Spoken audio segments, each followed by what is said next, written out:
பொன்முடிக்கு எதிரான வழக்கு தள்ளுபடி.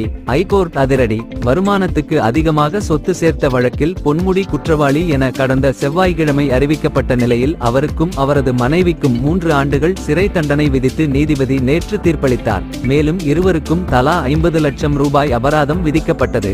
அபராதம் செலுத்த தவறினால் மேலும் 6 மாத சிறை தண்டனையை அனுபவிக்க வேண்டும் என்று கூறியும் தண்டனையை எதிர்த்து மேல்முறையீடு செய்ய ஏதுவாக 30 நாட்களுக்கு தண்டனை நிறுத்தி வைக்கவும் நீதிபதி உத்தரவிட்டார். இந்நிலையில் பொன்முடியின் முடக்கப்பட்ட சொத்துக்கள் விடுவிக்கப்பட்டதை எதிர்த்து லஞ்ச ஒழிப்புத்துறை தொடர்ந்த மேல்முறையீட்டு வழக்கில் சென்னை உயர்நீதிமன்றம் இன்று தீர்ப்பளித்துள்ளது. அதில் சிறப்பு நீதிமன்றத்தால் விடுவிக்கப்பட்ட சொத்துக்களை தற்போதைய சூழலில் மீண்டும் முடக்க வேண்டிய அவசியம் இல்லை.